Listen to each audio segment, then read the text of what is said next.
Welcome, welcome. I'm just getting a couple final things set up here. Oh, it's great to be back. We are just a little bit later this month than I typically do offer these live crystal Q&As, and that's because I was at the Denver Rock Show, and so I think we'll get a chance to talk a little bit about that a little bit later. For those of you who are brand new, I'm Mary Jo Feely. I am the owner of Fourth Dimension Healing in Stillwater, Minnesota, and I have an energy and crystal healing practice. I also offer healing with light language and mentoring sessions for folks, whether you're in the healing arts or if you are processing life and looking for someone to help hear what you are experiencing. I am available. I'm also the director of the Center for Crystal and Healing Studies, which is my online school where I offer a variety of courses in energy healing and crystal healing. So welcome. If you're able to join tonight, that's fabulous. If you are picking this up on the replay, that's the beauty of technology. I want to just remind you, if you're new to these live Q&As, is that they are unlisted. So basically you can only see them live if you have the link. I will be working with the chat window through this live stream. So if you have any questions related to crystals or whatever is on your mind related to healing, go ahead and pop that in the chat, and I will do my best to remember to keep checking that chat window to answer any questions that are coming in at this time. I do not publish the chats with the public replay though, so just so that you're aware of that.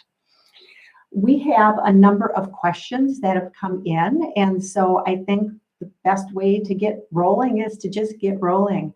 For those of you who are able to take a peek, I do have a number of links already loaded into the chat. One is to my main webpage. One is to the Center for Crystal and Healing Studies. And that URL is just a little bit different. And then also my podcast, the Ask, Learn, Heal podcast link is available as well. So last month, we spent some time talking about a variety of crystal topics. And if you haven't had a chance to see that yet, I really encourage you to do that. And what I do is I go through and I kind of catalog what the topics are, what the questions are, and I put a timestamp right in the text portion below the video. So you can just kind of pick what you might be interested in. You don't have to listen to the whole hour program if you're really just looking for a particular topic. So hopefully you'll find that helpful. So this first question that I want to start with is one that I actually get asked a lot. And so I think it's always great when questions come up that not only can help the person who submitted this question, but also be able to kind of open us up to new learnings and new understandings. This is a follow-up question related to working with crystal grids. And this is what this person says. I was thinking more about crystal grids. I'm still trying to wrap my head around them, and I can appreciate that. And I think I'm getting it. Here's how I see it, this person writes. Basically, the layout of a grid determines the way the energy flows out of the stone, right? For example, a spiral grid, a pattern or a layout in that spiral grid formation has energy flowing in a curved pattern up and out from the stones, whereas a square grid will have energy flowing in straight lines to the centermost stone or into the ethers if there is no center stone, right? So I think this question demonstrates to me that this person is really working on understanding the energies and the geometries that are involved with crystal grids. So before I kind of drill down and answer some of these questions that are embedded within this question, I wanted to show you a couple things. First of all, if you were to take my advanced crystal healing class, my course. You would be working with advanced grids. And this is an example of an advanced grid. You can see that there are geometries, there are squares, there are triangles, there are hexagons, there are circles, there are pentagrams. There's all kinds of action going on in this grid. It's very busy, it's very intentional, and I would say it can be really overwhelming when we are first getting a sense of what these geometries are about and how to work with them with gemstones and crystals to support healing. Now, I want to go back to the geometries. The geometries that we work with when we are creating crystal grids are referred to as sacred geometry. These are geometries that show up in nature, natural patterns. So the person who wrote this question is talking about the spiral grid. Well, we see that if we look at an embryo growing. We see that if we look at the Milky Way or the galaxies as they are kind of being created. We see it especially in the springtime. So for those of you in the Southern Hemisphere, you are going to have an opportunity to begin to see the unfurling of plants. That's all that's sacred geometrical, natural geometrical spiral pattern. I've often used an apple as an example. If we were to cut an apple sideways, we would see a geometric pattern. And I actually went ahead and did that because I think it helps demonstrate what we've got going on here. I'm just seeing if, yeah, okay. So here's that beautiful Honeycrisp apple that has been sliced sideways laterally, and now we see a pentagram. So this pentagram has a specific type of energy that when used with a crystal grid can really be kind of active, it can be abundant, it can be really directional, which when you think about it and you look at that pentagram that is right here in the middle of this apple, you can see that that energy is kind of radiating out from those 5 points. I'm going to set my snack over here and I'll eat that a little bit later. Now, other geometries show up, but they're a little bit more subtle and we don't even realize that they're actually a geometry. So here, this is one of my canning rings, right?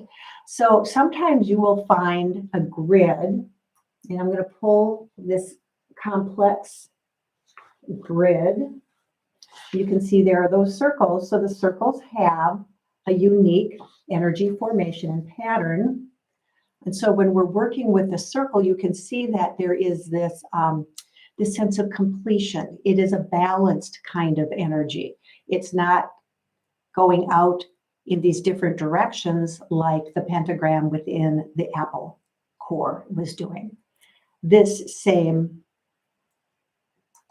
geometry can be seen in the sphere of a gemstone that's been shaped and polished into a sphere.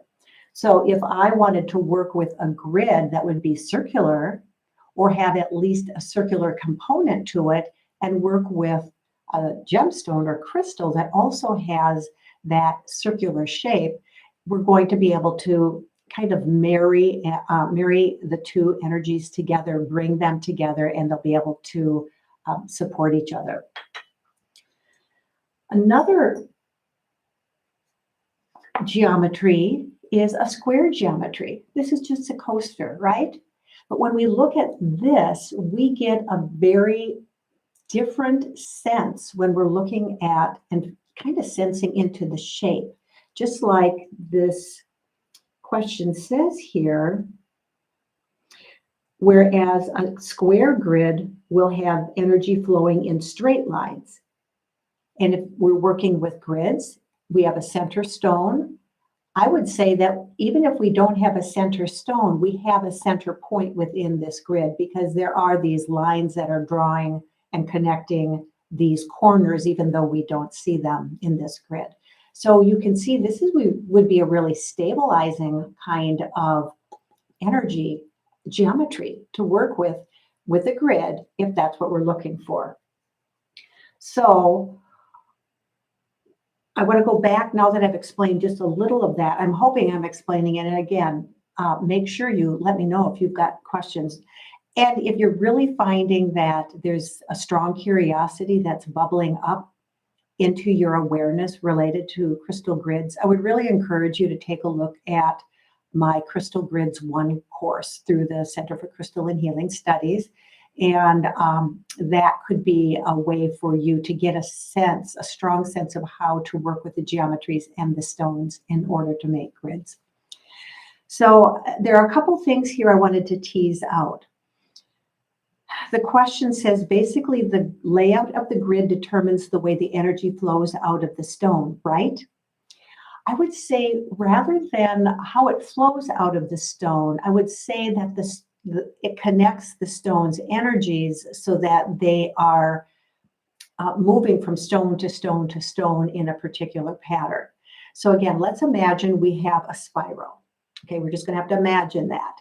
And we start with a stone in the center, and then we have other stones placed around the spiral as it opens up.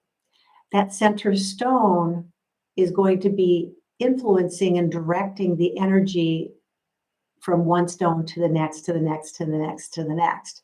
And it's the properties of each stone that also influences the crystal grid and the impact of the crystal grid and how it can support healing. So as I'm sitting here in my little home studio, I can look over and I see a grid that I created some time ago. And I'm just going to excuse my gaze. I'm looking at it, and it is a pentagram grid. So it's this grid shape. And I have stones. Almost all of those stones are kind of fiery, activating kinds of energy stones, because that's the intention I placed within that grid when I created it. So working with the stones, knowing that the stones are connecting with the geometries, and that in turn is flowing not only the properties of the stones and the energies of the stones, but also the energy of the grid itself. It's all being influenced and brought together. So if you had that spiral grid with stones that were very calming and soothing and nurturing, that's actually going to have a different effect than if you had the same geometry, the same spiral grid, yet you're using stones and crystals that are really transformational. So if you're familiar with the system of elements that I work with, earth, fire, water, wind, storm, and I've got videos about that. You can always check those out. Stones with storm element energy are going to be quite transformational compared to a stone that comes more under the water element, which is very soothing and generally very calming. So I hope that helps you understand a little bit about how the stones are influenced by the geometrical energy pattern, and yet they kind of stand alone also. And maybe that didn't help, but I know you'll let me know if it didn't. The other thing here, I want to add one thing about the spiral grid. The spiral grid that I just talked about was kind of coming from that center stone and moving and moving and unfurling all the way up. And so if it was, let's say, on the table, we could envision it almost like a vortex going up into the heavens. That same layout, that same spiral layout can be used to draw the energy down.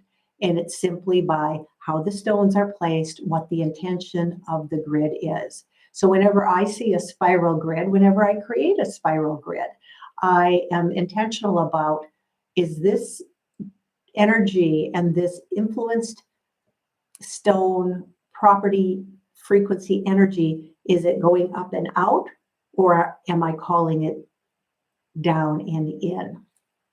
A couple things to think about. And then also I wanted to follow up one more thing here with the question about the center stone. And so I'm going to set this aside. I'm trying to learn to be really good so that I keep everything that I want you to see where you can see it. So here is a square grid.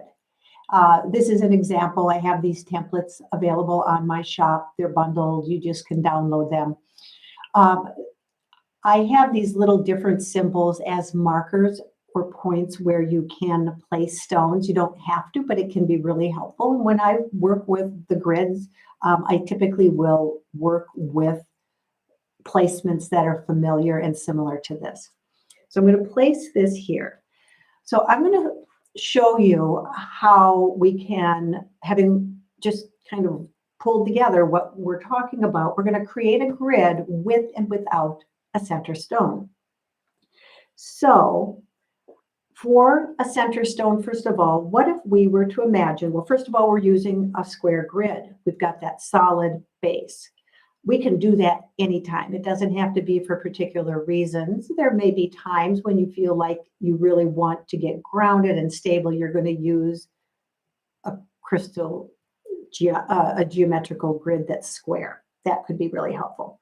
So here's a piece of rutilated quartz. It's a piece of quartz with rutile in it. We're going to put that in the center. So that's kind of like anchoring the grid and the intention of the grid. Then let's say we are going to bring in some other stones. And I honestly just grabbed some stones that I had for demonstration purposes. So there's no deep intention and selection of stones right now. So I have some blue topaz, and then I have blue chalcedony, which is a form of quartz. And then I have another blue topaz, and I have another blue chalcedony.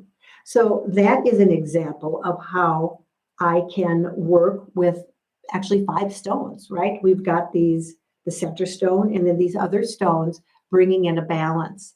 Now I can also add more stones to it, even though I don't have specific points identified. Maybe I want to add a piece of bloodstone and obsidian and another piece of bloodstone and obsidian. I can do that there. Maybe I decide I want those right on the edges. I'm still keeping that square going. So I want you to notice that if I were to take this out, because I work with stones a lot, I just felt a shift just now because that frequency of that particular piece of rutilated quartz is out of there now. We still have a powerful grid, and these grids are still connecting with each other. The stones rather are connecting with each other. If I put that in there, it shifts the properties. It creates, look at little squares, right? See the 4 little squares within the big square? So there is no right or wrong way as to how to create crystal grids. So I would say if you're getting a little glitched up like this person is, when it's like just trying to figure out what is this geometry all about, just go in your kitchen, go outside and see what shapes you start noticing. And then also I would say, take a look at the shapes and notice what do they feel like? Take a look at a sphere. We could create a sphere grid. Now, I'm not even going to use the ring. I could just kind of create it more in a kind of a circle shape. And you're still creating a powerful grid.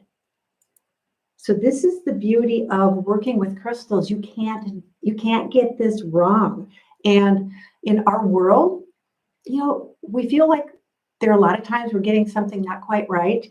And if maybe you're not a math whiz, maybe geometry was not your cup of tea, you might have a little bit of a block related to that.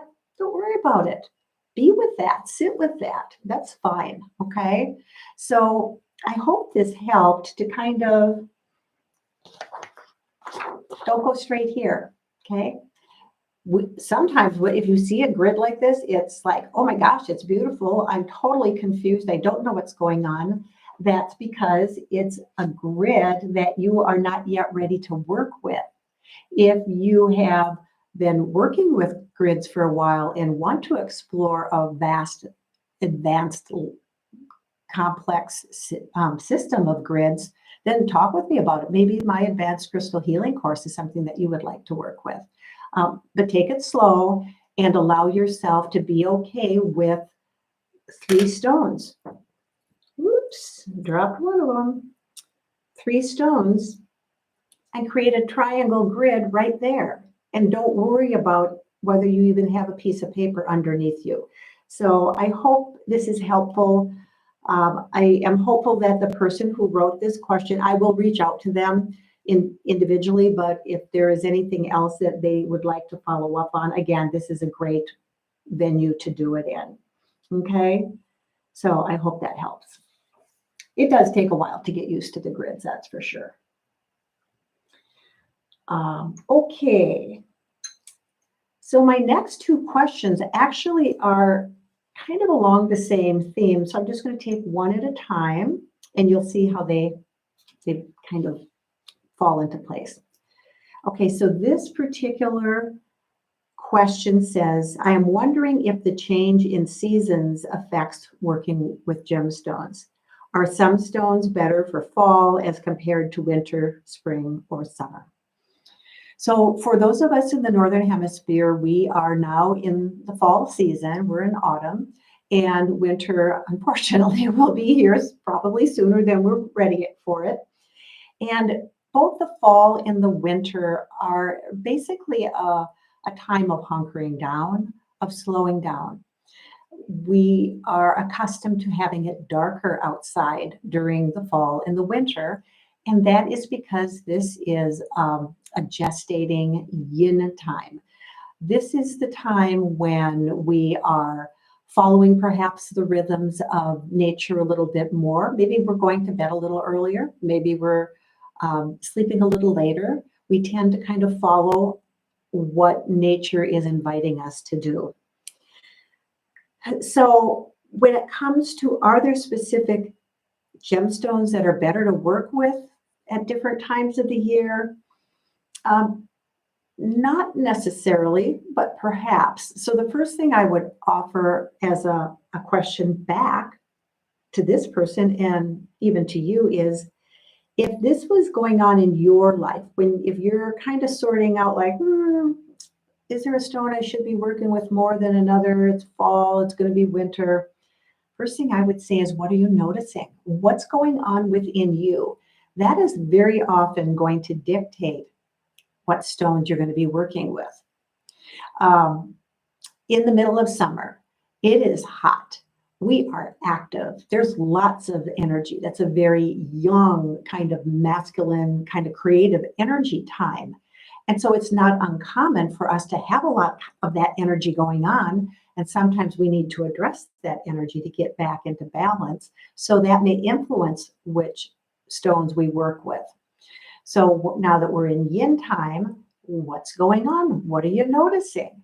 And then be able to, from there, reach out. So with that being said, I did pull some stones that I thought could be helpful for consideration. So yin is quiet.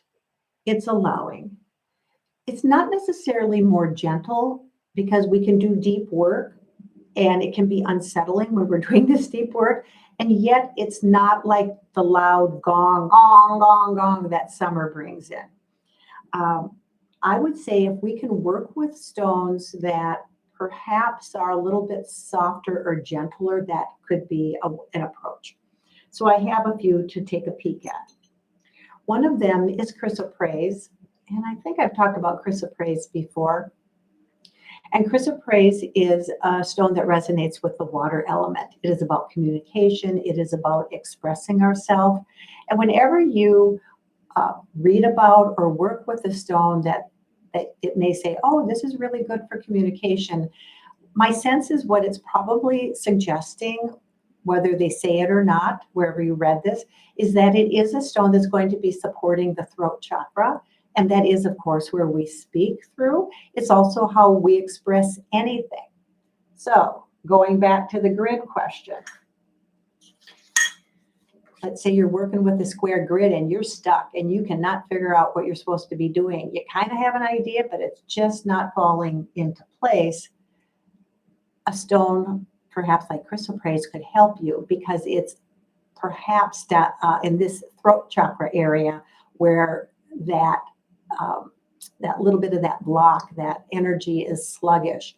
Whereas the creative energy to come up with the idea and have the stones all gathered, that's second chakra, that's creativity, and that is getting those ideas moving, and then it's up and out through the throat. So I think working with a gentle stone like chrysoprase could be really effective. Another one would be aquamarine. Again, it's a water element stone. You can see they are tending to be on the light green. Sometimes they're teal, sometimes they're light blue, maybe turquoise. And this again could be a stone that can help soothe and open and wash away some of the blockages that you are experiencing. Even if those blockages might be down in your feet, maybe your feet physically are sore, or your legs are sore, that is an indication that there's a root chakra imbalance going on. And so if you take a look behind me with this chakra cloth, the deeper reddish color is at the bottom, and that demonstrates that grounding root chakra. It does not mean that we always have to work with a stone that's black or brown or red. It could be that we are working with a water element stone that's helping to soothe and ease what's going on down there in that lower chakra. Blue lace agate. This is a form of chalcedony. It is, I should say, it's blue chalcedony and white agate, or white quartz rather, so you get this beautiful banding. This is a lovely stone to work with up at the brow chakra. It's the throat chakra too, but particularly helpful with that brow chakra. So perhaps for you, moving into winter, moving into this darker time is not, maybe that's not the best time for you. Maybe you really like a lot of sun and you're going into a time where there isn't going to be as much sunlight. Working with a stone like this could be really effective. And it's also very helpful for that kind of that mind space. It is a wind element stone. Another one, and I've talked about this, I think it was some time ago. And I also have Rock Talk videos about a number of these different stones, and I'm always rolling Rock Talk videos out. And Rock Talk videos are about 5 minutes more or less. And I just kind of do a quick little highlight spotlight on a particular gemstone or crystal. And so you can always find those. They're also on my YouTube channel, and I have playlists created so you can easily find which type of video you're looking for. Charoite is a wind element stone. It supports the heart chakra. It really affects all the chakras.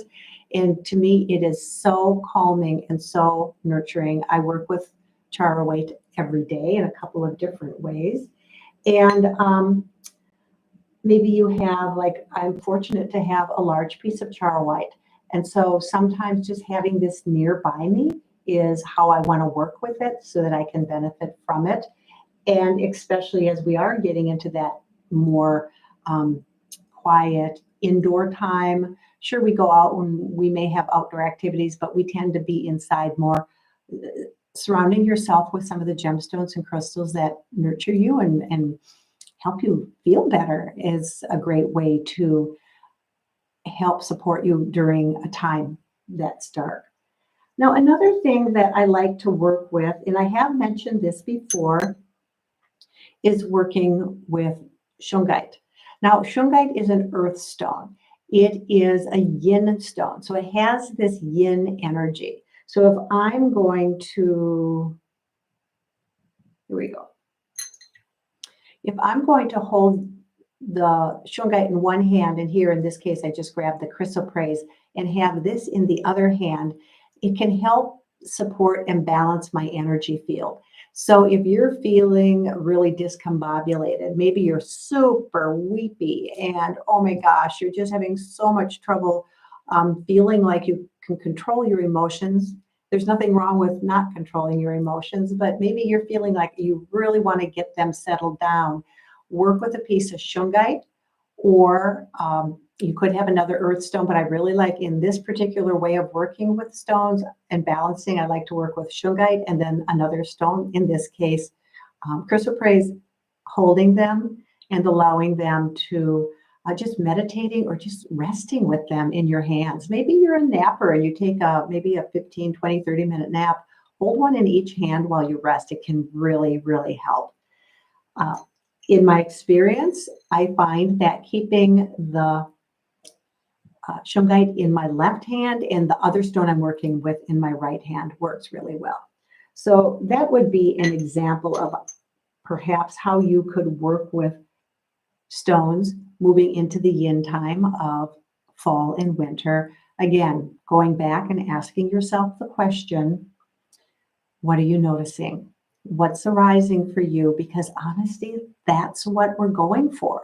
There's nothing magical about taking a rock and holding onto it if we're just going to take the rock and put it in our hand and let it say, do your thing.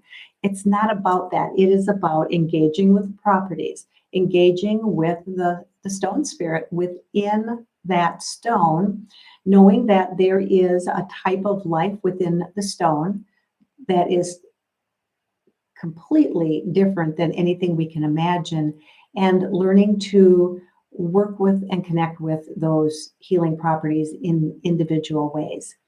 Um, I do think that in the last couple months, we have talked about how to work with stones. And so if you are relatively new to crystal healing and not exactly sure where to start, I encourage you to take a look at some of the videos I have already created, and we've talked about that.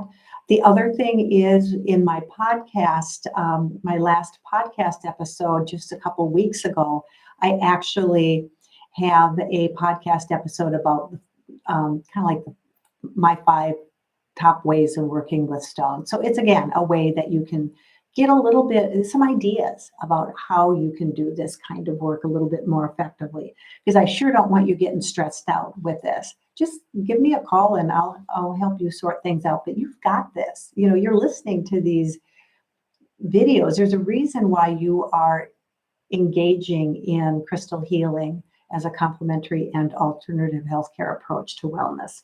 Okay, so I hope that answered that question. Okay, so here is another one. And this builds upon what we've already been talking about. With the days getting shorter, I'm wondering if there is a gemstone that can help me to have more energy in the morning and late afternoon when it is dark outside. So already here, see the theme? It's getting dark. And so this person's going, whew, I need more energy right away in the morning and at the end of the day. They say, I understand the rhythms of nature and how it is important to allow one's body to follow this seasonal change naturally, but I often work at these times, so feeling more revitalized would be very welcome. All right, well, that's fabulous. So the first thing that I always like to think about whenever anybody tells me maybe they'd like more energy is make sure you're getting enough sleep. Fall and winter is a time when we often do need more sleep, and we do live pretty busy lives. Keeping your sleep where you need it to be for optimal well-being is really of utmost importance. So if you are feeling like you're running out of steam or waking up a little bit too tired, it could be that you just need to shave off a little bit of time at the end of the evening so you can get a little bit more sleep. So with this particular question, what I'm hearing is that we're looking for some revitalizing energy. We're looking for a way to kind of spark up the energy at the beginning of the day and at the end of the day.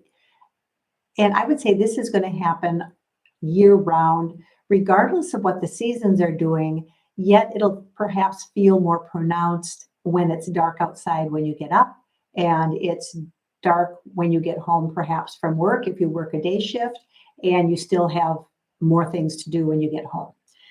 What comes to my awareness are working with stones that hold and resonate hold the energies and resonate with the energies of both fire and earth. And so we've talked about this before. I've got loads of videos. And I also brought some, or collected and gathered together some stones that I think could be really helpful. One would be, where's the shungite? Okay, so shungite, working with the shungite and some of these other stones could be really effective, because the shungite is going to bring in that really deep earth connection energy. It clears the energy field and will also support the balancing effect of the other stones. So fire stones that I'm thinking about would be carnelian. Carnelian is an agate. Sometimes it's beautifully banded, and sometimes it's almost like a white or pale orange or peach, all the way to deep, deep oranges. This is a firestone, and this is very good at supporting an amped up, creative, active energy. When I have worked with carnelian, I find it to be like lighting a match, that kind of a hot, active energy. So I wanted to show you the carnelian. You can always go out onto my online shop so you can get a better sense of what the stones I'm talking about, learn a little bit more about them, and see what I may have available that you might be interested in. Here is a piece of natural citrine. So citrine is a form of quartz, and it starts as amethyst. So amethyst is a purple quartz. I don't believe I even have a piece of amethyst tonight with me. But if amethyst is heated up while it's in the ground, it transforms that heat from the earth, transforms the amethyst into citrine. And natural citrine, in my experience, has a very strong, steady impulse of energy. If the amethyst is treated with heat after it's been unearthed, it's called common citrine or heat-treated citrine. And for me, it's a quicker active energy, but this is more sustained and long-term. So this could be a really great stone also. Both the carnelian and the natural citrine work at the second chakra and the third chakra. Those are the two fire chakras that we have, and they're very fiery, obviously, because they're fire chakras, right?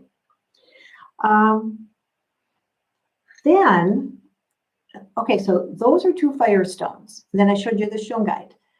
Now I'm thinking it could be that you could find really effective during this time to answer this question, to get kind of a bit more amped up in the morning and a bit more energy in the evening to keep doing the things that need to be done, to be able to work with stones that have both the earth and fire together. And one of them would be tiger's eye, golden tiger's eye.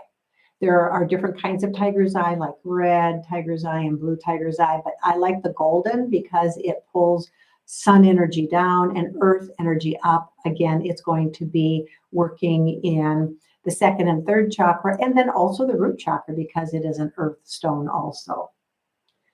Another earth fire stone is septarian. And septarian is concretion stone. Again, it works with those lower three chakras, root, sacral, and solar plexus. I know at least I've done a rock talk video. Maybe we've talked about this. I've been doing these live Q&As for over a year, so I sometimes forget which particular month we talked about what. So anyway, that would be another example. Concretion stones are really great at being able to help heal some of the layers that we have of healing that we're doing. Another stone that is primarily earth, but also in my experience is a bit of fire, is pyrite, fool's gold. So that could be another great stone to work with. And it could be that you're going to slip this in a little cage. They're little round spiral cages. I have them in my in my shop, if you're curious what they look like, that you can expand and slip stones in and interchange stones. I like them because then I can wear different stones at different times. Or it could be in a pocket, it could be in a little pouch around a belt loop or next to you, but that would be a good one to work with. And then we talked about rhodonite. I think it was last month. And there are a couple of pieces of rhodonite I brought. So this may be the piece I showed you last month. Rhodonite is a fiery stone that also has some earth to it. And I would say that this piece reminds me of rhodonite from Canada. I have another piece here of rhodonite from Zimbabwe. And this piece I like because look at how much of the black is in it.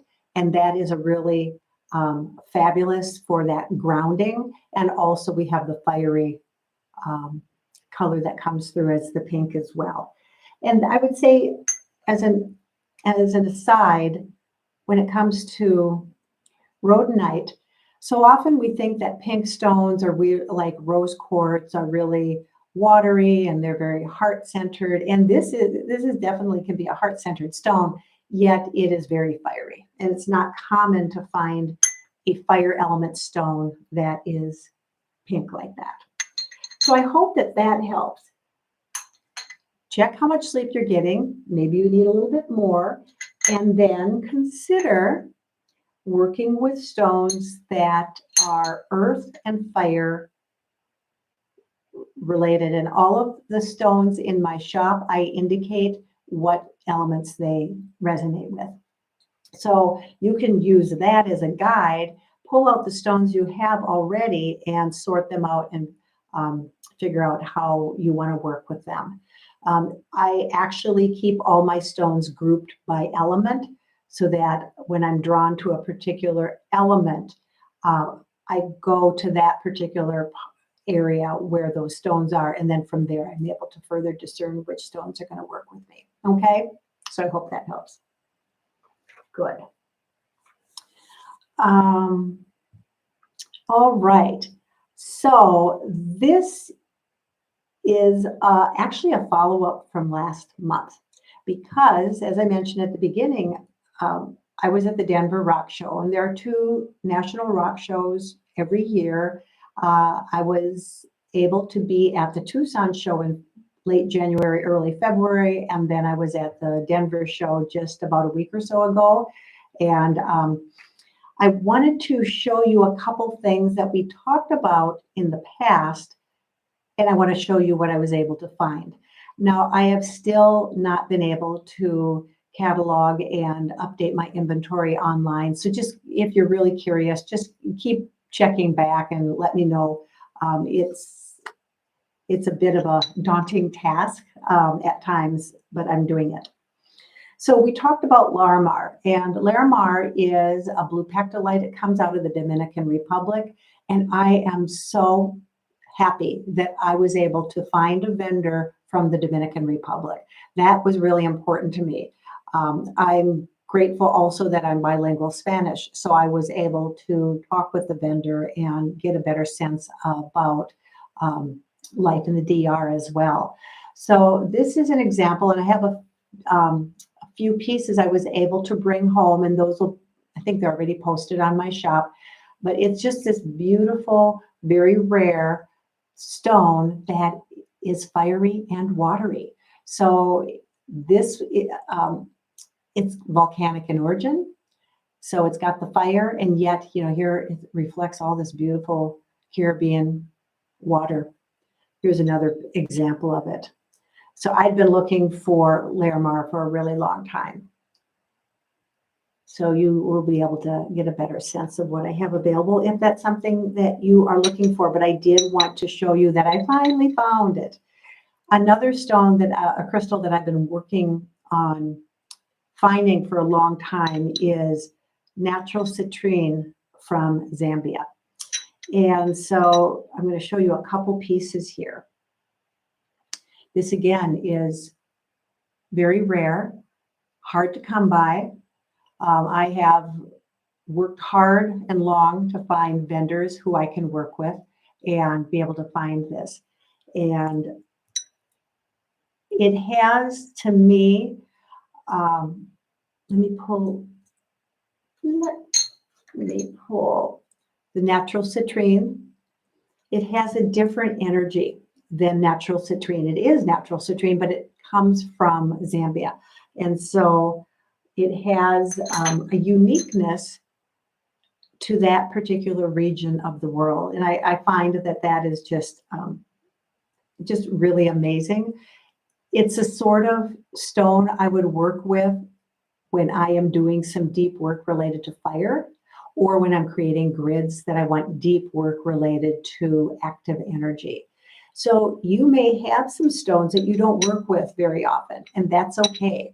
I have some stones that I work with more often than not, and then I have others that I visit from time to time. And so as you create your crystal toolkit, as you build it, as you begin to understand what your gemstones are about, how they can be of service to you, how you can be of service to others through the work you're doing with the healing and the clearing and the releasing. This is about us showing up balanced with loving kindness. It is about us not showing up snarky and having an attitude. And that, of course, is going to happen because we are humans. So then it means when we recognize it, we come back to doing the work through our spiritual practices, through our prayer practices, through our self-care practices of getting enough sleep and eating well and exercising well and working with energy and crystal healing, if that's how we find healing is able to take place within us. Okay.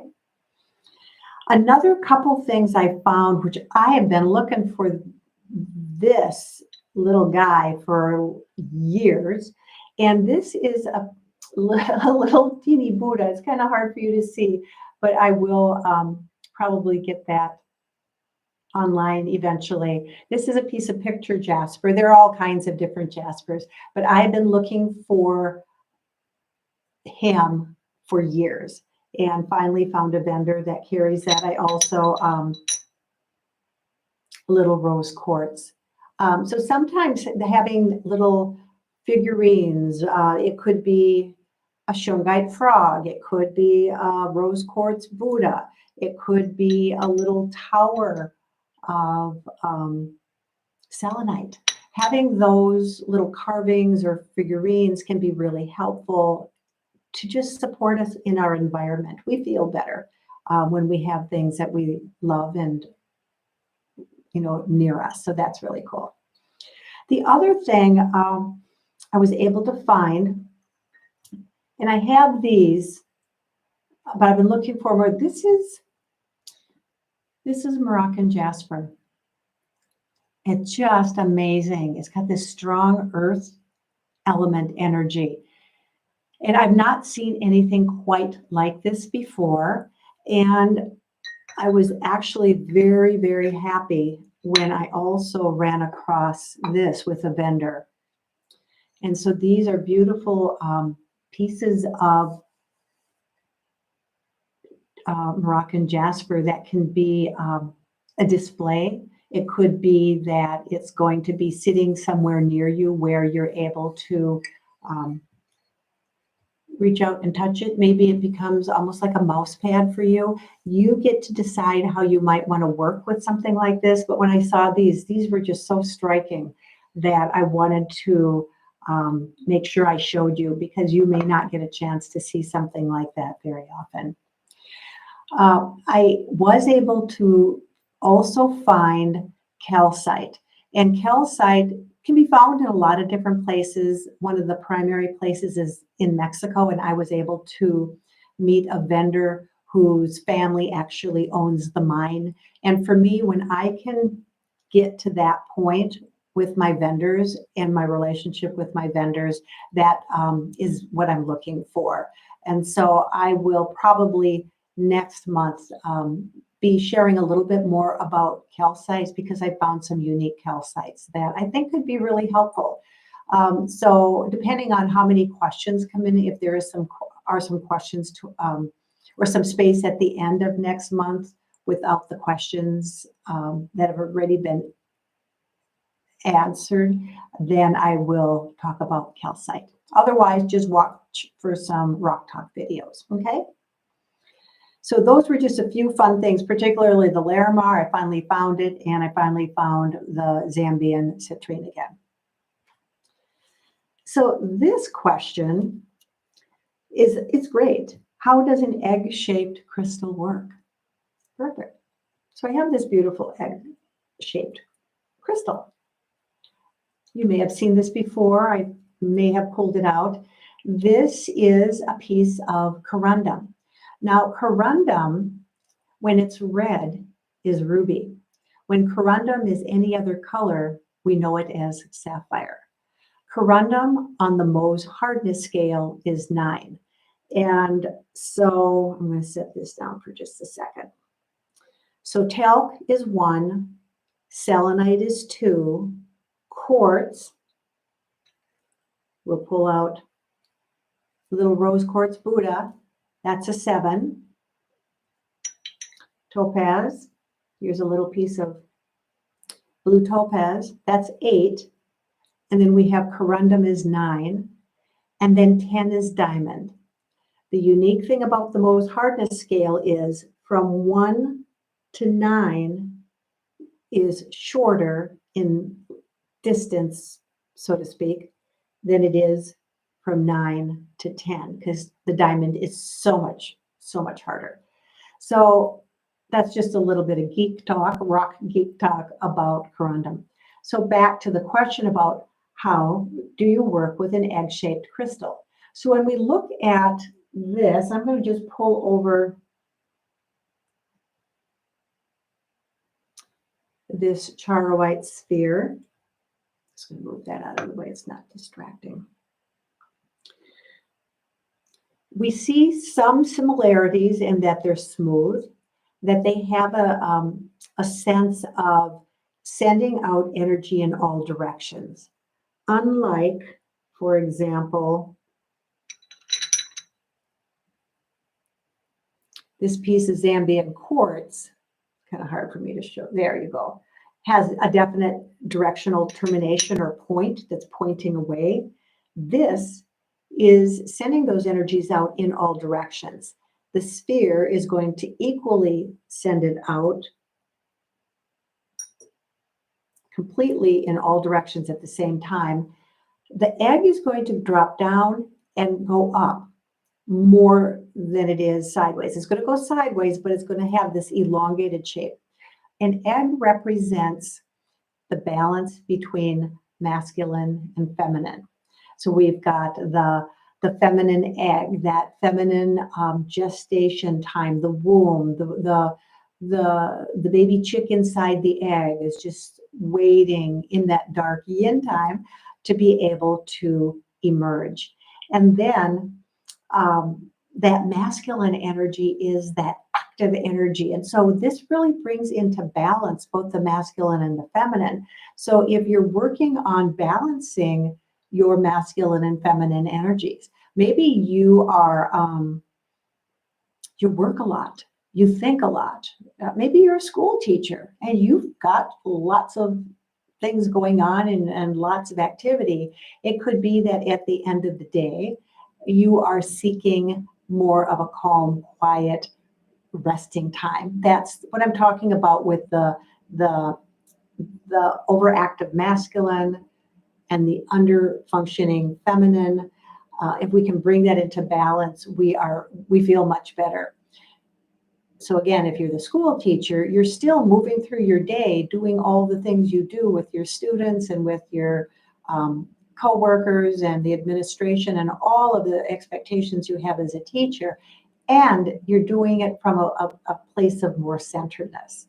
And so that would be an example of working with that kind of energy. So I would say that that's how you work with an egg-shaped stone. It could be that obviously this is a pretty big one. I can hold it, but I wouldn't want to rest this on my body anywhere as a chakra layout. It would just be uncomfortable. There are smaller little egg-shaped crystals that can be worked with in that way. Having this, I'll try to do this. I don't think it'll work. Yeah, this is not, oh gosh, it is working. This could be a way to have it stand so it is able to emanate out in an environmental way, wherever it is that you may be. Okay, so that's that. There was one other question that I definitely can answer in the last couple minutes that we've got going. Oh, good. Someone says, thank you for explaining this so well. Oh, good, good. This last question, I got to tell you, it's one that I get asked all the time. And it's like, what's your favorite way to use crystals? Whew. Well, obviously, there are a lot of ways that I like to work with crystals for different reasons. I shared with you about this grid I have over here that I'm looking at. That's powerful. I'm not working with that every day, but I'm mindful of it every day. I would say my very favorite way to work with crystals is to, first of all, attune to the stone. And you can learn about that in some of my other videos. But we get to make our connection with our energy and the stone's energy. Then we are able to work with the stone. And then from there, I sit with the stone and I set an intention and I go quiet. And that's not easy for me. I'm pretty active, I'm pretty talky, and I have a lot of energy.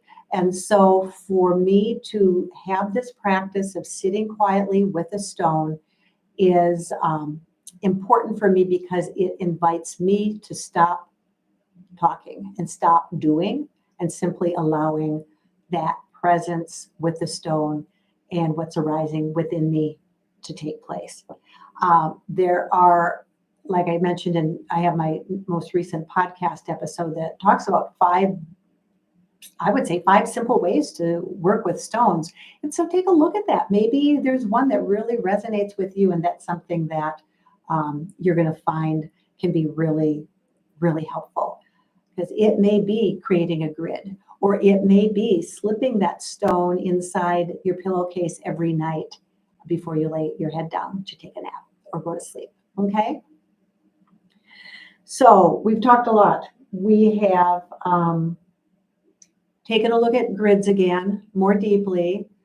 They can be very cumbersome and they don't have to be. So I brought some simple ways to think about grid shapes, right? Remember, here's a coaster and here's my snack, that apple with that pentagram in it. Worked on that. We talked about how do we shift into this season in the Northern Hemisphere of yin, of fall and winter, and how the stones we work with influence our healing and wellness, and how we're feeling influences which stones we're going to be working with. We also had a chance to take a look at a couple of the things that I was able to pull together for this evening from the Denver show. And I will try, if there is time next month, to talk about the calcites, because some of it's pretty dang amazing. And then we just wrapped it up with, again, another kind of shaped stone, the egg. And I think this has been really good. I wanted to let you know two things. One, if you are interested in any of my courses through my online school, the Center for Crystal and Healing Studies, I am currently running a 15% off sale, and that runs through October 8th. So you have just a little bit over a week yet to be able to access that. And that doesn't come around very often, but I do want to just kind of put that out there for you to be aware of. You know to look at my other videos so you can continue to learn about stones. And I also wanted to let you know that next month we're going to be able to get a little bit back on track with having the next live Q&A more in the middle of the month. So I am going to be offering that on Thursday, October 19th. That'll be from 6 to 7 p.m. Central. So go ahead and submit questions ahead of time. You can always chat through the website, or rather through the chat window here, and I can answer on the fly. And if you go ahead and submit those questions through my website, then I have those ahead of time and I can really be well prepared to be able to answer them. So anyway, I have appreciated you taking the time to learn more about crystal healing and allow it to bring deep joy and deep peace into your life. Let me know if you have questions. Reach out to me either through a text, email me. You can chat through my website. I look forward to hearing from you. For now, I simply wish you many blessings. Be well.